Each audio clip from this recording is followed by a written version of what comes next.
Hey guys, before we start, a quick shout out to Alpha Dog Nutrition for sponsoring this podcast. Alpha Dog products are now available at dusupply.com, and you can use code ALPHADOG15 at checkout for 15% off and a credit for free shipping to try it yourself. Now let's get you to your podcast.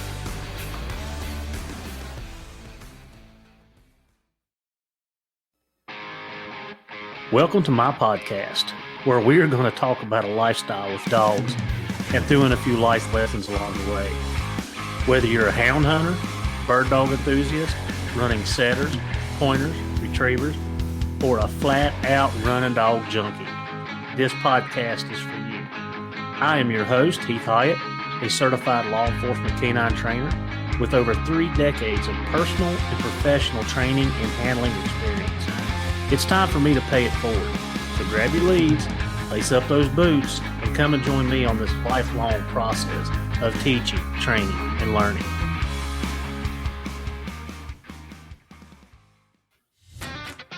Are you looking to unlock your dog's full potential and give them the best nutrition possible for peak performance? Then look no further.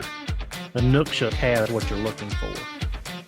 Inukshuk's nutrient-dense formulas are crafted to keep your dog's energy high and performance top-notch. Packed with premium proteins and essential fats, Inukshuk delivers the balanced nutrition your dog needs to thrive. From hunting dogs to police canines, Inukshuk is trusted by professionals. Give your dog the power of peak performance with Inukshuk Professional Dog Food.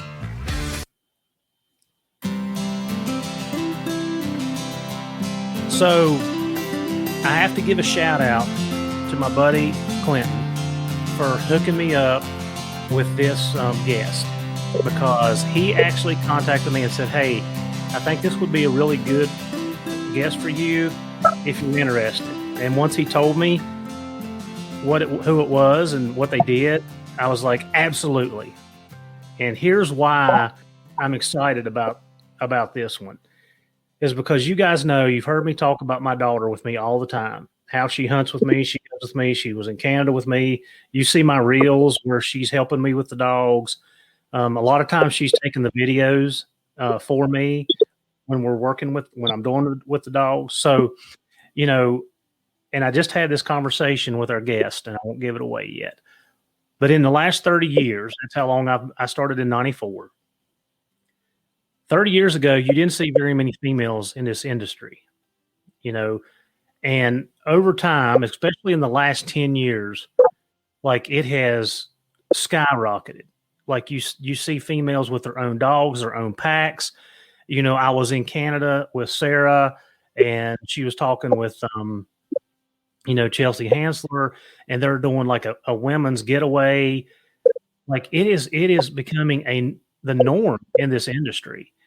And it is a great thing to see all walks of life taking part and enjoy something that everyone listening to this podcast feels so strongly about, and that is hounds and hound hunting.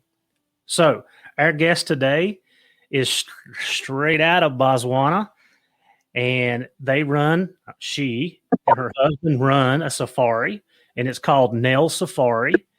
You can go online and look at it. They got some great pictures. I'm telling you, some of these pictures, that Cape Buffalo picture just kind of stands out at you. But I've got Enge Nel on, and we are going to talk dogs. We're going to talk safaris. We're going to talk hunts.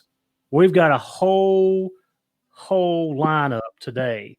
So thank you guys for being with us. And Enge, thank you. If you don't mind, just kind of give us a little background on you for the listeners, who you are, what you do, how long you've been doing it. I just want to say thank you for the opportunity. I really appreciate it.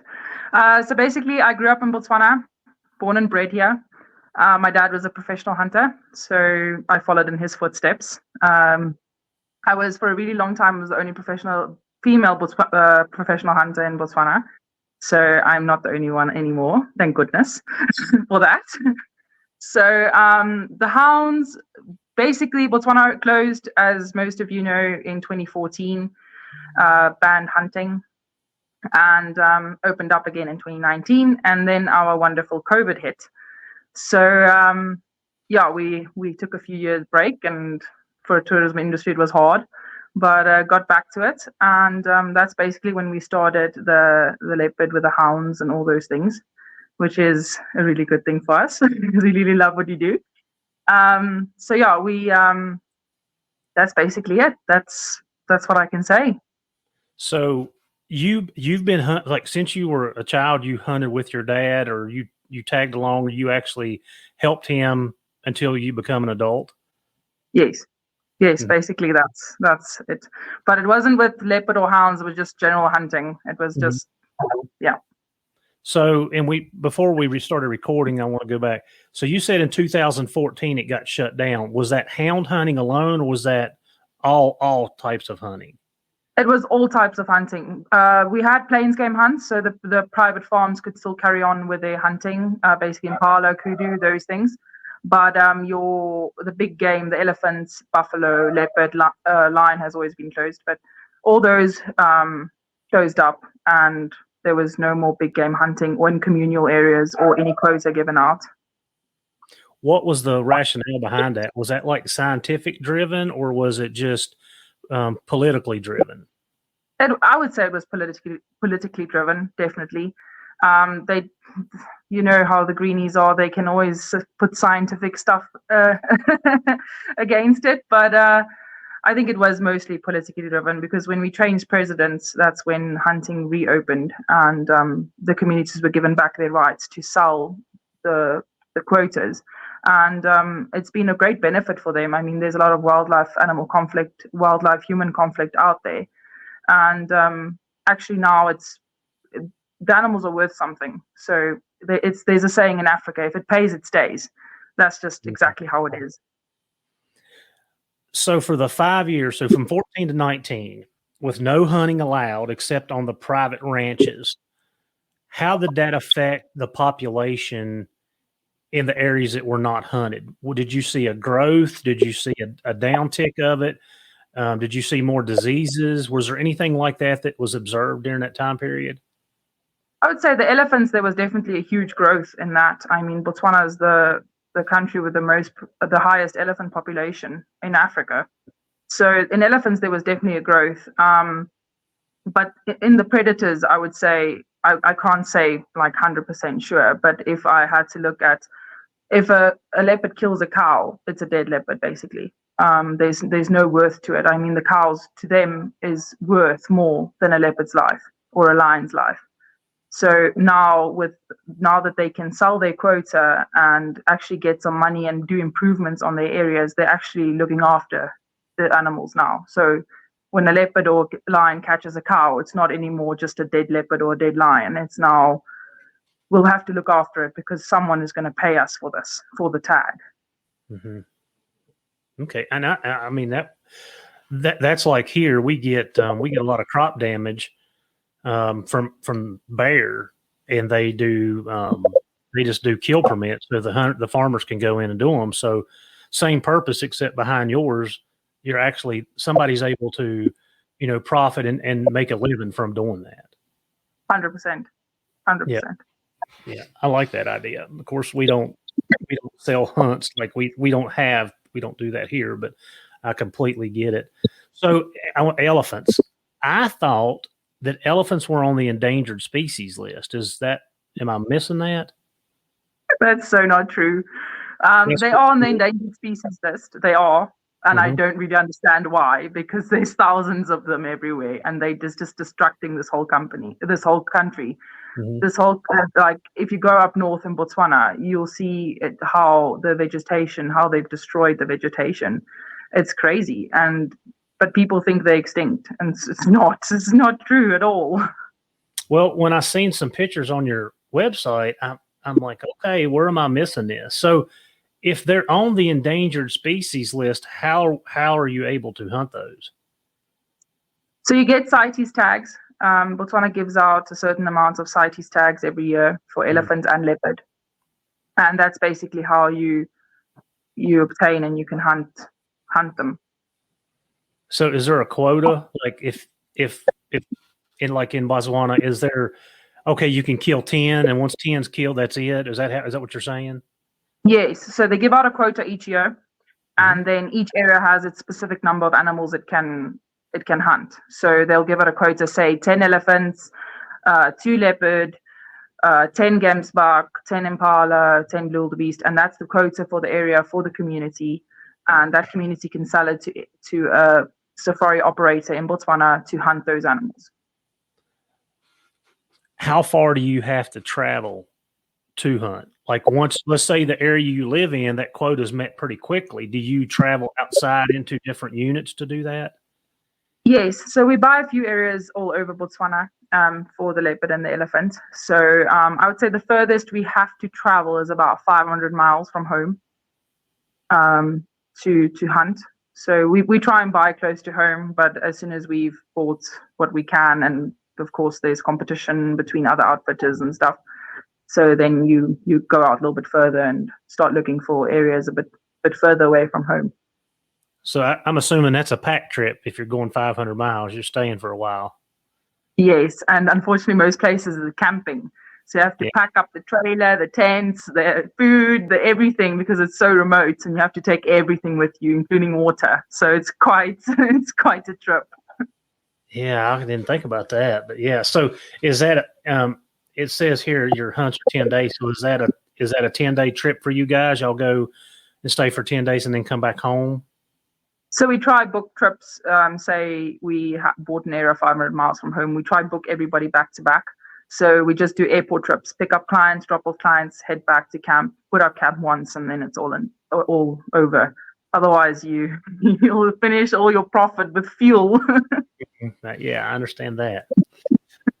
All right, so tell us a little bit about your outfitting business. Tell us, tell the listeners, a little bit about what you do. I know, we know we're going to talk about the leopards in a minute, but you've got a long list of animals on here and a lot of stuff that's going on. So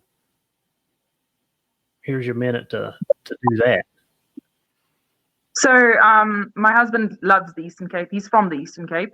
So he tries and sells hunts down there, plains game hunts down in the Eastern Cape. So he makes time for that 100%. He loves the mountains. So he makes time for that. And then we have the elephant and we have the leopard. Our leopard is what my main focus is on, basically. I love hunting the cats. That's what I love to do. And then he does most of the plains game and the elephant hunts. So that's, we have the plains game in Botswana, and then we hunt the Eastern Cape as well, and then your big game. So are y'all doing separate hunts at the same time? Or are you always together if he likes to do the other things? We try and do things together, but it doesn't always work out that way. And but most of the hunts we try to be together and do it together. But sometimes it just happens to be that he's on his own and I'm on my own. Yeah, like I said, I'm just kind of cruising through these pictures. All right, so I'm looking at your leopard hunt. So what drew you? Said that cats are what you like to hunt. What drew you to that? What is it that you was like, all right, this is what I'm going to chase? Well, ever since I was a little girl, I was fascinated about leopards. Leopards are, they're elusive animals. They don't want to be seen. They're shy. They try and keep out of human way. And they're just really fascinating animals. The way they go about everything in their daily lives is just really fascinating to me. So when the thing was introduced to me the hound hunting was introduced to me in 2021, I just couldn't help myself. I was completely fascinated. Where these hounds take you on leopard tracks is like in the daily life of a leopard. Basically, you're walking in his tracks as the daily life of what he sees every day. And that just absolutely fascinated me. Where was your first hound hunt? Like what, you told me that you had just got into it. So where was you able to actually get to see that first? So we bought an area in 2021, which is a really difficult area, it's a communal area. So they do poison the cats there, and so you have really smart cats in that area. And we had hired another pack of hounds in by that time because we didn't have our own hounds. And the That cat, we hunted him 12 days straight. So he was so clever that he would get into the kraal where the cattle were, and he would drink between all those cattle. He would drink water and then leave the kraal and head for the mountain. So he knew the ins and outs of everything, that cat. We hunted him for 12 days straight, and getting up at 2:00 in the morning trying to find tracks, and then not finding tracks, and then finding tracks. And then the hounds, it was such a cold track that the hounds were really struggling, and there was no vegetation to keep scent. So it was a really hard hunt, extremely memorable hunt. And on day 12, we eventually caught up to this cat, and he had gotten into a cave. And the client was not with us. He was hunting elephants. And we had to wait 2 hours for him to arrive, of which this cat's sitting in the cave, and the dogs are tired. It's hot. And eventually the clients arrived. And we gave the dogs water and just gave them a bit of motivation. And they pushed the cat out, and he stood on the horizon on this little hill. And the client managed to take him. And it was perfect. It was just the perfect scenario. And these were your dogs? No, these were not my dogs. Those were the dogs we had hired in to do the hunt. Okay. Yes. Yeah, I heard you say that. So you had hired somebody to come in and help you take the cat for the client. Yes, yeah. We didn't have hounds by that time. We were just introduced to it because we knew we wouldn't be able to get this cat on bait. He just wouldn't eat meat because he would poison so many times. So he would only eat what he killed. That's crazy. And how did he get into the middle of the cattle without spooking them? I don't know. Hey, I really don't know. But we found his tracks every single day in the cattle kraal between all the cattle, and he would drink water there. I have no idea. And so he was going. Was he going from the water straight back to the den? Yeah, 100%. Every day. But by that time, we didn't know that because we couldn't follow his tracks because it was really hard tracking. So by day 12, we had figured out, okay, he's going back to that mountain. We need to get the hounds to that mountain, and we'll eventually catch up to him. And so basically you shortcut it. You didn't go back to the water. You knew he was going there, and you tried to cut the track going back into the mountain. Yeah. So we went to the water. We found his track there, and there was a road about 2 miles from the mountain, and we saw his track crossing that road. So what happens in these communal areas, the cattle walk over all these roads. So you lose the track. You don't know where the track is. You can't really follow it with your eye. You need the hounds to follow the scent. And on that day, the cattle hadn't walked that road yet. So when we drove that road, we found his tracks on that road. And that just gave us a little bit of advantage to cut that distance, because he walked quite a big distance to water to actually catch up to him that day. So how far from the road to where you caught him was he? Wow, it was probably a good 8 miles that he went into that mountain range. So the hounds definitely did their work there. They did really well. And I'm sure you do. What type of hounds were they? Was it a mixture, or was it certain hounds, or? It was a mixture. It was a mixture of everything. It was blue ticks. There were foxhounds in there. It was a mixture of red ticks. It was a mixture of everything. Right. Well, and after that, you just decided we've got to do this. Yes. After that, I was like hooked. I had to do this, and I decided, no, we need to start our own pack of hounds and do this ourselves. No more hiring in people. Mm-hmm. All right. So tell me about that venture. How did you go about establishing your own pack? It was definitely a hard road. It still is a learning curve, 100%. So it was really hard because nobody would like to help you, unfortunately, because you're taking away business from them. So nobody wanted to help you. It was hard. So basically, I just started looking for young dogs, and I managed to get 2 young dogs from Zimbabwe. Those were the 2 walkers, and they didn't know anything. I think they had 2 or 3 cats experience, but they didn't know anything. And I remember saying to my husband, I don't know how I'm going to teach these dogs how to take leopard scent, but I'm going to try, definitely. And then I got a few hounds from South Africa, also young dogs. My pack consists of young dogs. I had to teach them what they know myself. I lie. I got one older dog. She's 9 years old, and she was a hound from a leopard pack, but she's too slow, too old, too yeah. So I owe it all to her. She taught my young dogs what they know today. So yeah, that's basically how it. What kind of dog is she? She's a red tick. Red tick. She's a red tick renowned, yeah.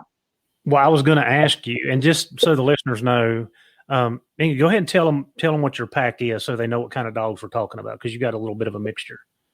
Yes, I do have a little bit of a mixture. I have a bit of Gascon crosses, blue ticks, walkers, plots, plot hounds, red ticks, and yeah, that's it. And then there's a few crosses between, I would say, red tick, bloodhound, a little bit of everything in there. I don't think there's one dog that's pure there, to be honest. I think they're all a bit of everything.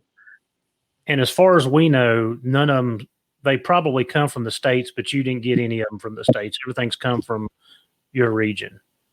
Yes, everything's come from around Botswana, Zimbabwe, Namibia, South Africa, all just come all over the Southern Africa. Yeah. All right, let's go back to the training. So you were trying to train these young dogs, and you did what I recommend to people all the time. Buy an older dog. It don't matter how old it is. It doesn't matter how fast it is. If it can trail and take a track, you can put a young dog or two with them and teach them. Yes, 100%. Is that exactly what you did, or did you do some tweaking in there with some other things? No, that's exactly what I did. I used that dog to teach the young dogs. That's absolutely, I owe it all to her. If I didn't have that dog, I don't think I would be as far as running our own pack of hounds this season. I don't think they would have caught any leopard without her. So was she there when they caught their first one?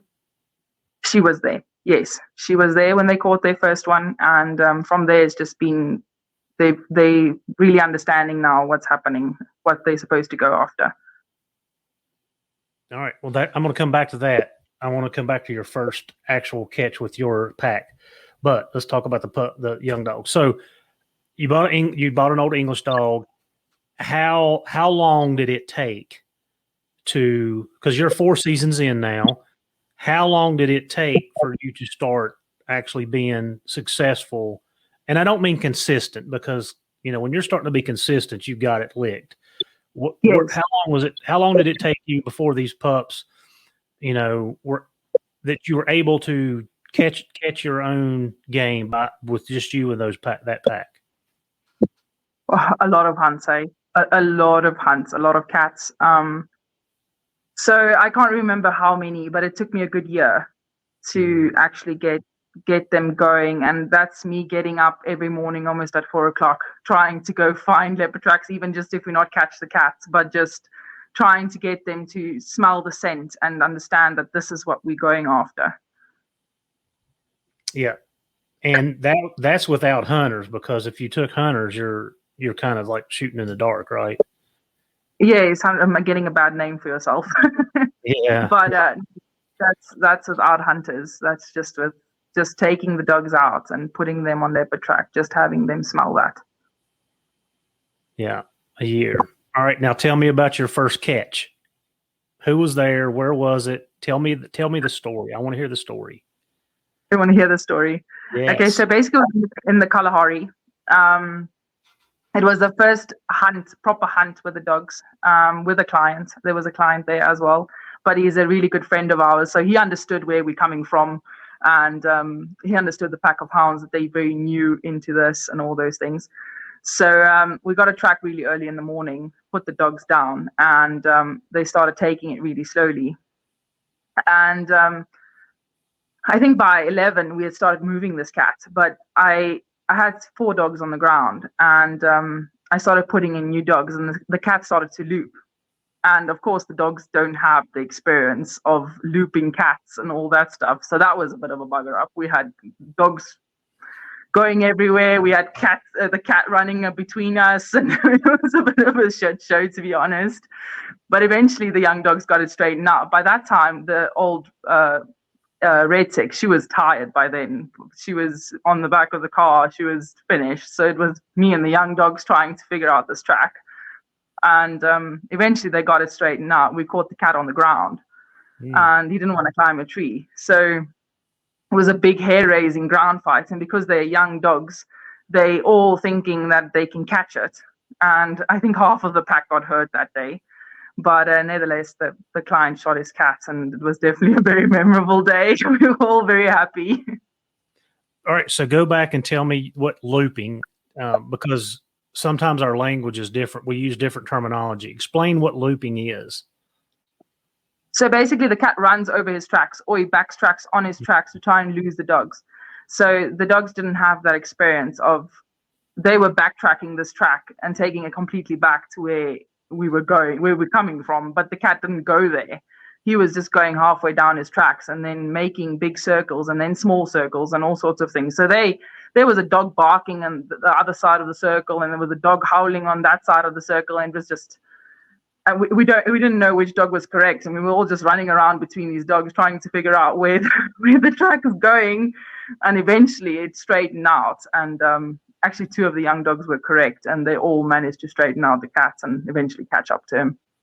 So you didn't have to straighten; they ended up straightening it out on their own. They ended up straightening it out on their own. Yeah, they ended up managing to find where he had actually gone. After it was like 2 hours of just complete chaos.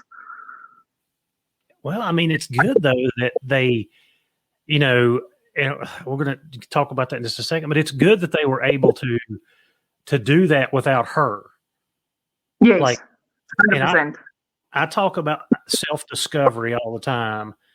When a dog can figure things out on his own without our interference, then that learning lesson is pretty much done. So yes. after that lesson that they taught themselves, they figured it out on their own. Did you have to help them anymore, or did you just sit back on the next time a cat looped and they're like, okay, I got this, boom, boom, boom, and they're out of it? Yes, the next time a cat looped on them, they knew exactly what was happening. They knew what to do. It was more organized than what it was the first time, definitely. Yeah, I tell people all the time when I'm teaching, and I think after your episode, I don't know, there's going to be an episode either before or after yours about, I'm going to talk a little bit about slick treeing and three things that happen. But if a dog can self-discover, and I tell my handlers this all the time, it doesn't matter if it takes 5 minutes to figure it out or 10 minutes, or if I'm bear hunting and it takes 30 minutes. You waited 2 hours for that to figure itself out. But then after the dogs did it, they're like, I got it. I figured it out. I'm on to the next one. And the next time was a short order. Yes, 100%. It's crazy when they learn this themselves, something, when they figure it out themselves, they just catch on to it so much quicker than I take when we were just taking them out with the dog's name is Juliet, the red tick. Mm-hmm. And when we were just taking them out with Juliet, they would depend on her and not try and do it themselves as much. But as soon as she fell out of the mix, they realized, like, gosh, we need to do this ourselves, or we're not going to get anywhere. We're not going to have fur in our mouth anytime soon. We're going to be running around. And no, it definitely taught them a lot. Taught me a lot as well. It taught you patience. Yes. Yes. It's so hard for us to sit back when we know the dogs are in an active mistake or in an active hard spot. And I get on my handlers all the time in the law enforcement world. Do not assist that dog. The more you assist them, the more they rely on you, and they shouldn't be relying on you. We're using the dog because of his sending of capabilities. Like, stop. And it's so hard to sit back and say, all right, I'm going to sit here and twiddle my thumbs until you figure this out. And people have such a hard time doing that. Yes, that is very true. That is very true. All right. So how many dogs are you running at a time? Currently 12 dogs at a time. Mm-hmm. All right. So, and we're going to talk about your pack, but you said that you only had those 2 down. So while they're trailing, is this a couple dogs, or do you allow them all to go at one time? So basically, we put down 4 dogs in the start, just to see how the track is. Is it cold? Is it how they react to it? If they take off on the track and we know it's quite a warm track, we'll put in all the dogs and they'll all go together. But when it's a really cold track, we'll keep those 4 dogs until it warms up a little bit, and then start putting in more hot-nosed dogs into the chase. And then basically by the end of it, they'll all be on the ground. And what is the 4 that you're using to start with? So there's 2 blue ticks, there's a Gascon cross, and then there's a bloodhound cross as well. She's a black and tan bloodhound cross. And do you at any point, I know this is kind of like an interview because I'm like asking tons of questions. Do you at any point put a young dog in with them so that young dog can learn, or do you hold them until you get it worked up? No, I'll definitely put in a young dog in there. They each make turns. So some of last year's pups that I bought from somebody, there's two of them. So they make turns, and either one of them gets to go down first with those dogs, just to get that scenting, learn to take that scent when it's a little bit harder. Mm-hmm. All right. So so you're saying that they're a little bit colder nosed than the other ones, and you start adding in the hotter nosed dogs as it picks up.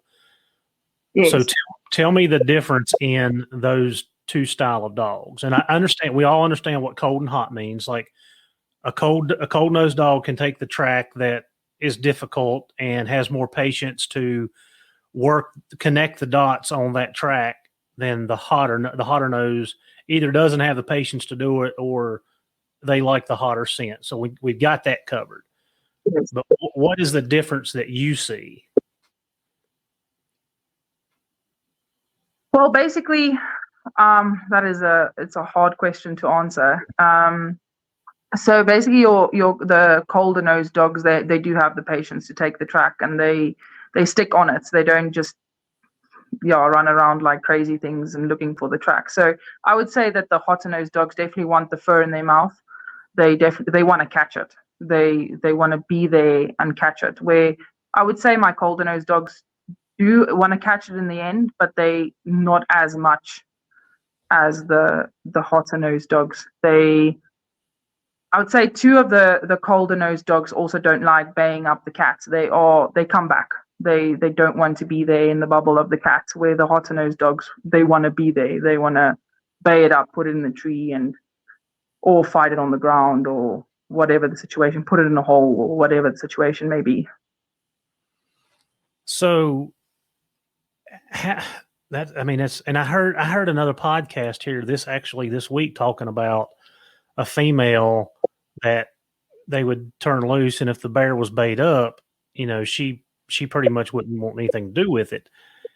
So how do those dogs continue to want to trail such a sophisticated track that is hard, that you've got to figure out? At what point is it that they're like, okay, I'm done with this, you guys do the rest? So basically, when they make first contact with the cat, then those dogs are like, no, I'm out of here. When the cat growls for the first time, they'll come back to me and they'll walk with me. They don't want to have anything to do with the baying of the cat, but they would very much like to chase it, but not stand there and fight it. So if the cat doesn't stop and bay, if it just runs in trees, do they go on? Yes, then they'll go on and tree the cat. They'll stand under the tree and stand there with other dogs. But most of the cats, the leopard especially, I would say 95% of them don't tree in Botswana. Well, I was going to ask. It's a big fight. Yeah. Yes, it's a big fight. It's not, they don't tree. They know dogs. They know people. They know they've been chased by cattle herders. So they don't want anything to do with a tree. So do all 4 of those dogs come back, or you just have 1 or 2? Two of them come back, and they walk with me. The other 2 will carry on and bay up the cat. So is that the bloodhound cross and the Gascon cross? Yes, the 2 blue ticks come back. Yeah. Yeah. I was going to ask you how those crosses and the Gaskin, I can see a little bit more a difference, but the bloodhound, and I've seen several bloodhound crosses through my career of hunting here. Will that dog tree at all? No, they're not really good treeing dogs at all. But she will be there. She will be there, but she'll be fooling around there somewhere. But when it comes to baying up the cat, she'll bay it up. They're not scared dogs. Definitely not. The blue ticks are a bit more, they keeping their distance from the cat. They don't want to be in the cat's bubble. And that's not the Gaskin cross blue ticks.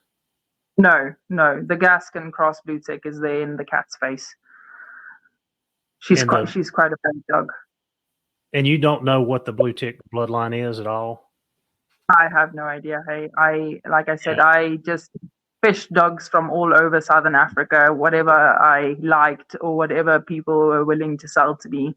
And I just made it work. Right.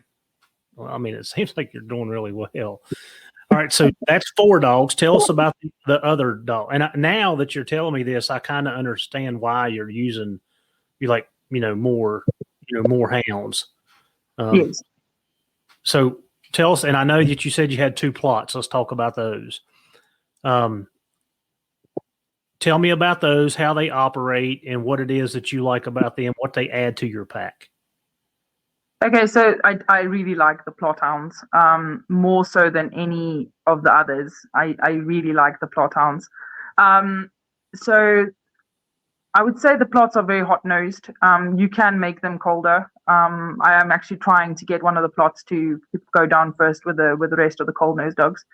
And he's picking it up. He is definitely picking it up. But I found the plots are really good at baying, really good at chasing the cat. They can loop the cat with it 100%. And they're really good bay dogs. So even if he gets beaten by the leopard and gets really hurt, he will stay there until you shot that cat, or until you pull him off the cat and say that's not the correct cat, we're going home, or whatever the situation may be. Where other dogs, I found that if the cat beats them really hardly and like bites them or slaps them or whatever, they do come back if they get hurt badly. They do come back to you. They will not stay there. But the plots they just stay there and bay up the cats. And even with a chase, they are hotter nosed. So for now, I put them down once the track is a bit hotter, and they definitely run in front. They are the lead hot nosed dogs, 100%. So I've just found them to be, they want it more than what the other hounds do. Mm-hmm. And how do you, I mean, we've talked about how rough the cats are. Like, how often are they hurt and out of commission? Like, do they get that tore up, or are they getting well educated where like they take some calculated risks, but they're not getting pummeled every time you take them? Yes, 100%. But the cats are rough on the dogs, especially on ground fights. In the tree, not at all. It's most dogs come out and then they'll be absolutely fine from the tree. But when it's a ground fight, I would say at least 2-3 dogs get hurt quite badly, either bitten or slapped, and then they're out for 2 or 3 hunts. Mm-hmm. Well, and I guess going back to the treeing, it really don't matter if you're catching 95% of your game on the ground. Treeing is irrelevant. Yes. Yeah. No. Especially the Kalahari cats. That's where we do most of our hunting, is in the Kalahari. Those cats don't tree. Sometimes there isn't even a tree to get into because there's just little shrubs. But 95% just they'll run past the tree and just go sit in a thick bush. And what is an average race? So here, of course, my bear hunting is a little different. Our bear may run 20 miles if they choose. Like, we may pop one right up after a mile or so, and we've had races that cover 2 or 3 mountain ranges and they never stop. So what's an average? Once you get that cat up and moving, do they catch pretty quick, or you got to stay after them for a while? No, they catch it pretty quickly. I would say within 3 miles they have the cat. Once it's up, it's a quick chase, and then the cat's up. The leopard aren't built for. They don't have endurance. They can't run forever. They get tired and then they just want to lay up and fight. So it's not a very long chase, but they do walk quite a big distance. So sometimes it's a long time behind the dogs, cold trailing it, and sometimes it's fast, like you said. Sometimes it's 2-3 miles and they have the cat. Mm-hmm. Tell me a little bit about your environment. Like when you talk about cold trailing, like tell me how your environment lays and what is considered an old track for you guys. Okay, so it varies. Hey, in the Thule, the hounds seem to do better on cold tracks. There's a lot of bush around us, so a lot of grass, a lot of things for scent to stick to. So I would say anything from 8 to 10 hours would be considered a cold track in the Thule block. Then definitely Kalahari, I would say it's hard because the scenting conditions is really hard there. If you don't find a track early in the morning, it's hard. It's hard on the dogs. It's warm there. It's warmer than what it is here back home where we stay. The scenting conditions is really bad. So there I would say 5 to 6 hours is going to consider a cold track. And what was the other one? Thule block. No, like how old was in the area you're in? So 5 hours in the Kalahari, and what was the other? By us, about 8 to 10 hours. 8 to 10 hours. And when you say that it's tough trailing, is it? I don't know. Do you guys have humidity like we do, or is it dry air? It's dry. It's really dry. So the Kalahari is really, really, really dry. There's no water. It's desert, basically. It's desert. And the sand is really thick. So once it starts to warm up, that sand becomes extremely hot, and the dogs struggle. They paws burn, and they struggle. Mm-hmm. And I heard you earlier in our conversation, you was talking about, there was no vegetation to catch the odor. Yes. Which, most hound hunters understand that, scent can travel a long way and it needs something to collect on. And when you have a surface like what you're having, it can get in the granules, it can get in the dirt, but it makes it so hard to pull it up out of it. Yes, no, it does. It definitely does. I would definitely say that the Kalahari is a bit harder on the hounds when you want to cold trail it than the Thule. The Thule block is a bit easier. There's a lot of vegetation for the scent to stick on, so it makes it a bit easier for the dogs. Mm-hmm. And when you say, how do you guys know that it's an 8 hour? Do you have cameras? Do you drag roads, or do you have somebody that said, "Oh, I seen a cat cross the road last night at 10 o'clock"? How do you guys kind of gauge that? So we do drag roads. In the Thule, we do drag roads, even in the Kalahari, to see fresh tracks. I mean, there's a lot of night critters going on and about and all those things, and you want to make sure that you have a fresh track, not a track from 2 days ago. So we do drag roads every day to make sure that the track that's crossed is a fresh track. So then you can't really gauge it from there. You just have to put dogs down and try and see if they can smell it. Mm-hmm. And that's when you just put your 4 down, and if they can work it, then they go on. Yes. So your Gaskin cross dog, what is that? So I know that we talked about Karika and how they went to the petite Gaskin. So Are you using the Grand or the petite? It's the Grand. She's the Grand. Yeah, I actually bought 2 dogs from Karika recently in the beginning of the year. But they're 2 petites, both petite blue ticks. So I'm very excited to see what they're going to do. They both just turned a year old. So very excited to see what they're going to do. Yeah, I would assume with that breeding program and what she's continued to do, I would really think that you should have some nice hounds coming forward. Yes. No, I'm very, very excited for them. Very excited. They both show huge potential. So I'm very excited to see what they're going to become in the next few years. Well, that brings me to another question, because we get into this debate here about, hunting young dogs. If a cat is that rough, when do you start hunting those young dogs? Have you had those dogs out, or you wait until they mature a little bit? I start hunting dogs on 1.5 years. So some dogs a bit later. It depends on the dog's personality, but most dogs is on 1.5 years. We put them into the pack and they have to start hunting, and most do really well. When they see their buddies all there and all fired up, they want to be like that, and they also want to bay up the cat, and so most is 1.5 years. Do you do anything with them? I mean, I'm sure they're running loose and whatever, but do you do anything like to prep them for that, or you just kind of let them be dogs until it's time to take them hunting? How do y'all handle that?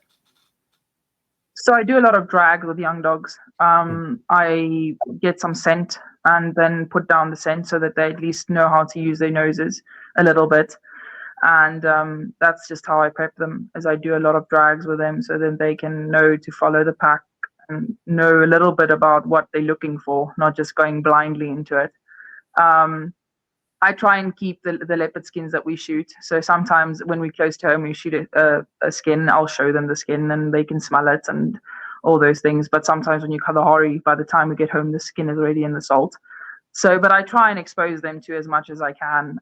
If we hunt a cat close to home, I'll come and get all the pups and take them to the cat so that they can see it. And yeah, that's basically, and then they'll just have to go into the deep end and try and swim. Yeah. Well, like I said, I'm a big proponent. I know some people think I'm crazy, but I try not to take my young dogs out until they're a year old or a little older, because the first bear you turn them on and it turns and it wants to fight and it's a rough bear, then you make or break them. And a lot of people's theory is either they have it or they don't. Yeah, absolutely. The genetics are there or they're not. But I also know that the mentality of that year-old dog is like an 8-year-old kid. And you're not going to put an 8-year-old kid in the boxing ring with Muhammad Ali. You're just not going to do it. So why should I ask my pup to do that? So I really like the thought that you're waiting 1.5 years, especially for an animal that's that, a rough on, to hunt. Yes. No, 100%. I've seen, like, if you take them too early, you break them. Then they get scared of the cat. And I do think that those 2 blue ticks that do come back to the cat, they are the prime example of dogs that were hunted too early on leopard, and now they just don't want to bay it. They're scared of it. They do want to hunt it, but they don't want to stay there, stick around for the ground fight. Yeah, probably had a bad experience when they were younger, and yes. They're like, my natural instincts is to track and trail, so I'm going to do that. But when the fight comes on, it's like smashing your hand in the car door. You do that when you're, 5 years old, the rest of your life, you don't smash your hand in the car door. Yeah. No. Yeah. So that's interesting. I mean, and you said that your plot dogs are your lead dogs. So you told me that you were running some walkers and some running dogs and mixed in there. And they don't... there is some. Go ahead. There is some walkers in the pack. I think I've gone through 3 or 4 walkers. Right now there's 2 in the pack. So I ran 4 at a stage, and I actually gave 2 to people in the Eastern Cape for caracal dog, because they are petrified of the cats. They don't want to bay up the cat. And I know for a fact those dogs weren't introduced to leopard early in their life. So they just didn't want anything to do with them. So I sent them down for caracal, to hunt caracal, because it's a smaller animal which is not aggressive. So the 2 that are in the pack right now are pretty good nose dogs. I wouldn't say that they would bay up the cat as the plots do. but very good nose dogs. They definitely have the nose to back them. But when it comes to getting there, they're not as hard as the plots are. Well, I know that, talking with Clinton, that, it takes a special hound to do what you're doing. Like, it's a different, Yes. it's a whole different animal. And I mean, over the years, I mean, I can tell you that I've had dogs exactly what you're saying, that, I could run and tree coons with them all night long. And the first bear I put them on, they was like, I don't want to eat this. Yeah. Yeah. So, Exactly. just the game that you're pursuing alone takes a special dog to be able to handle that type of madness. Yes, 100%. I agree. 100%. Yeah. You need a very, very special dog. Yeah. And like I said, I mean, I'd want my trail dogs to stay, but I also understand I understand that. I mean, I get it. I mean, I can't tell you the times that I've bought an older dog to help me along with my pups, get my pups running. And, I mean, as far as the training part of it. So, yeah, I get it. No, 100%. I must say I prefer those two trail dogs coming back because I don't want them to get hurt. I need them on the hunts. So I do prefer that they don't stick around when the cat's up, that they do come back and be safe. Well, I mean, that's why you're hunting a pack. You've got certain dogs that are performing certain parts of that hunt. 100%. They all have their job. They all know what they're supposed to do. They all do things differently, and that's just what makes it work. Yeah. So, tell me, before we round this out, tell me about one of your most memorable hunts that you've had. Okay, so I must say one of my most memorable hunts, we hunted a cat here close to home, and we really, really struggled with the cat. He was walking quite early in the night, so that by the time we had gotten the track, it was already past 12 hours old.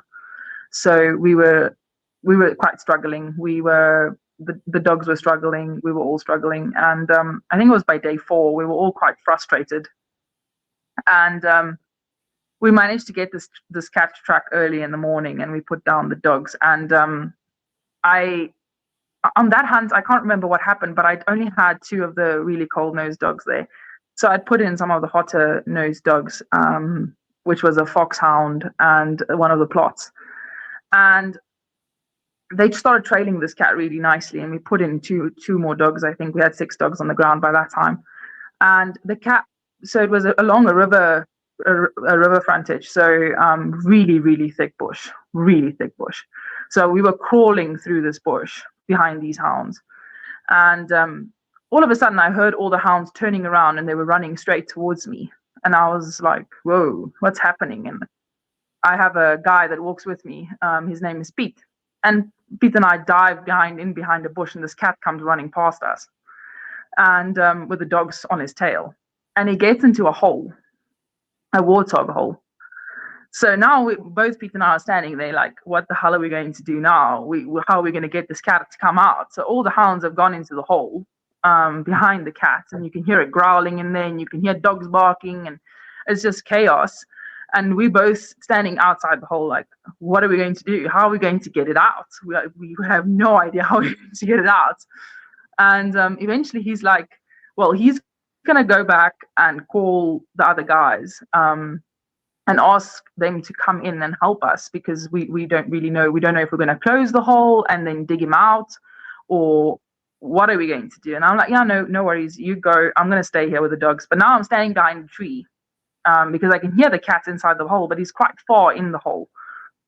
And he takes a really long time, and the cat goes quiet. And I thought to myself, maybe he's gone out on the other side, but the dogs are still in the hole. And I walk closer to the hole, but now I'm quite cautious. I'm going closer, but also hiding behind some brush there. And all of a sudden, I don't know what happened. One of the dogs must have bitten him or something, but he came out there with speed. And I was about 10 yards from the hole.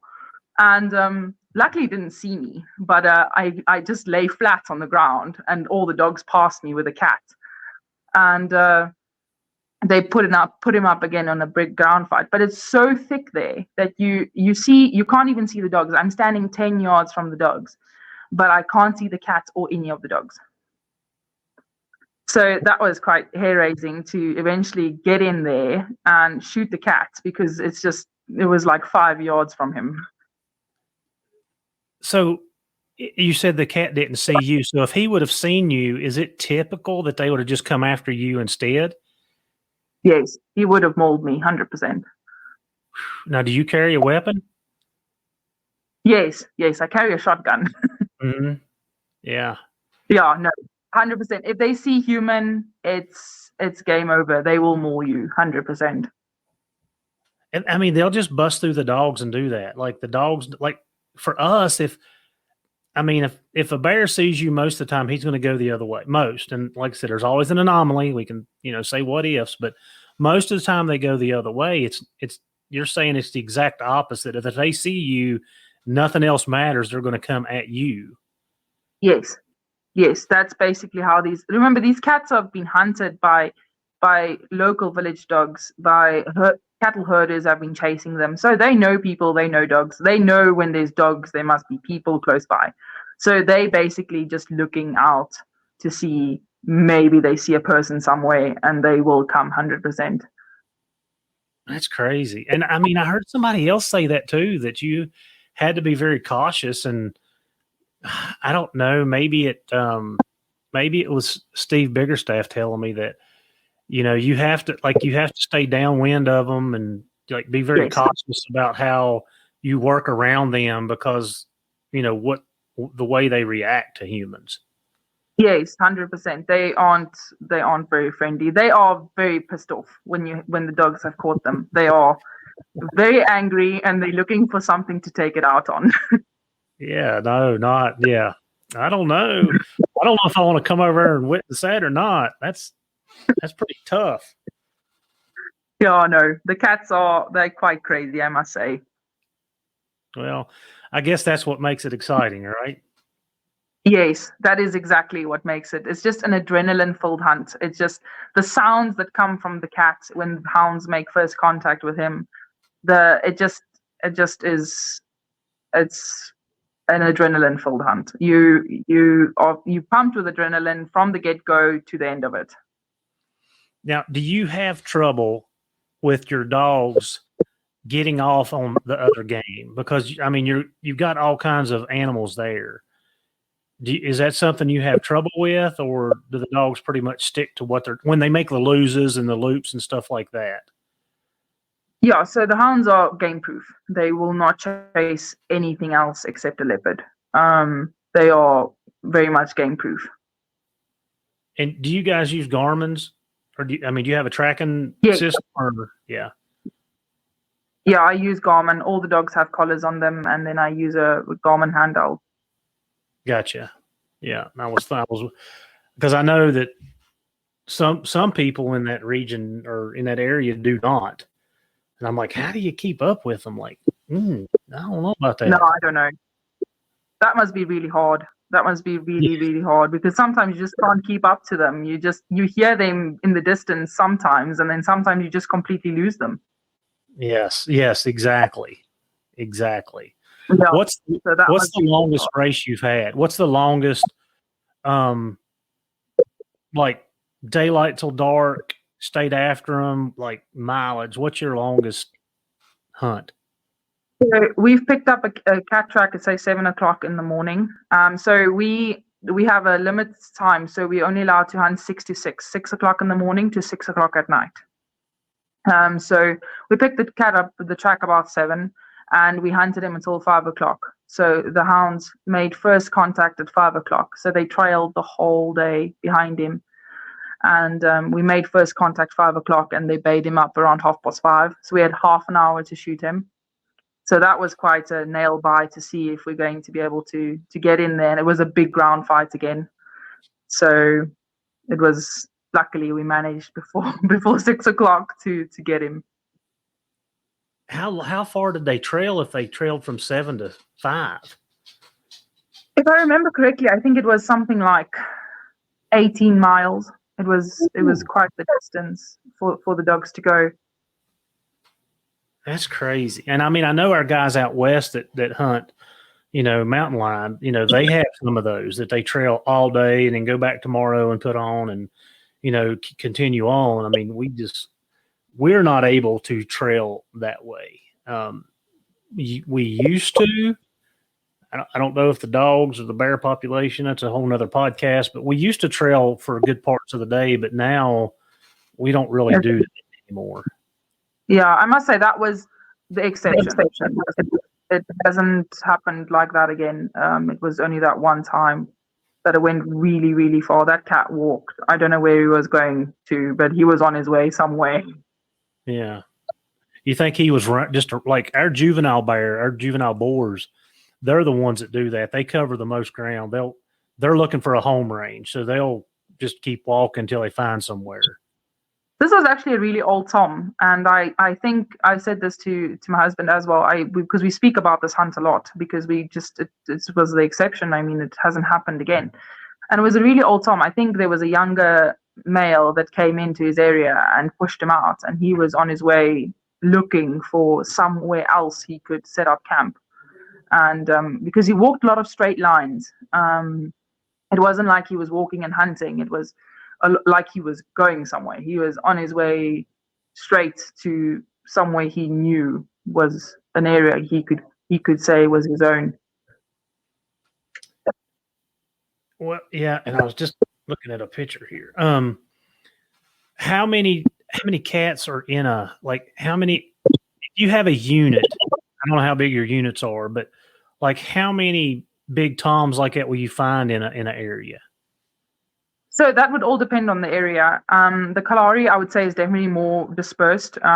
There's not a lot of big cats in one area. I would say so all the units are different sizes as well.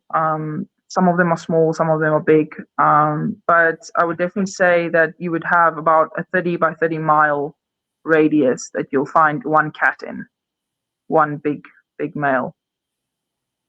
A 30 by, so that's pretty. That's a big block. Yes. That would say the Kalahari areas. The Tuli block areas, they're more densely populated.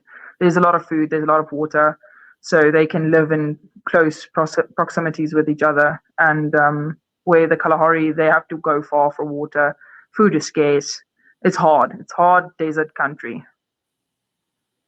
Yeah, and I'm just sitting here looking at some of your pictures. That big male, the white dog, I'm assuming it's got Gaskin in it. Looks like an older male. Yes. Yeah. Yes. He's looked like he's battle tested. Yes, he was always he's passed away now, unfortunately. He was an older dog, but he was always in the mix. He always got beaten somehow. I don't know how he always managed, but he never learned that it has sharp ends. He's just always be in the war zone. And you're holding a little, like a spotted lemon dog, like a she's got a petite head on her. Yes, she's a foxhound. Yeah. Yeah. Yeah. I see that. And then there's what's the freeze brand on the Walker dog? That is actually that red tick. That's the red tick? If I remember the picture. It is that's Juliet. Yes. Yeah. She's got so there's a guy in Botswana that he had really, really good dogs. His name was Trevor Fulmer. He passed away, unfortunately. And he bred her, and that's his tattoo that's on her ear. Mm-hmm. I see that. Very nice. Well, they're good-looking dogs. Like I said, it looks like the area you're in is just got a lot of scrub brush and dry ground. Yes, that's 100% how it is. It's yeah, for sure. All right, Inge. You must definitely come out next year. We would love to have you. I'm telling you, I want to just tag along and watch and learn and just soak in all the dog work, because it looks like amazing to me. No, you should definitely. You're really more than welcome. Well, I'm probably going to take you up on it. So, %. I can't wait. Yeah. All right. So to finish this out, is there anything you want to leave us with? You've been dog hunting for 4 years. It looks like, looking at your website, you guys look like you're doing very well, very successful. Anything you want to tell the listeners?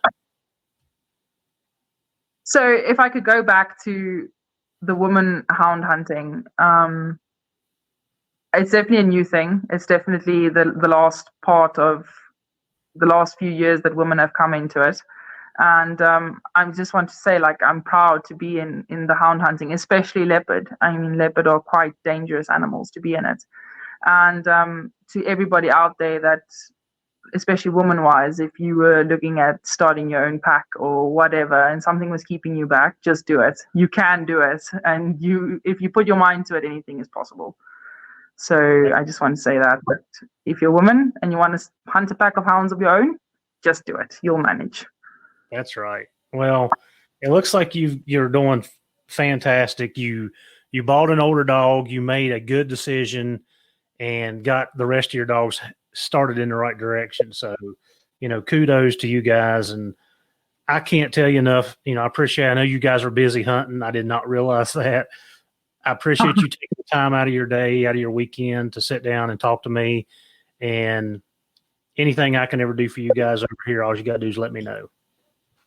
Thank you so much. I do appreciate that. No, thank you for the opportunity. It's been a really great podcast talking to you. And I hope we can do it again. Do you like to be outdoors like I do? If so, unlock the wilderness with onX Maps.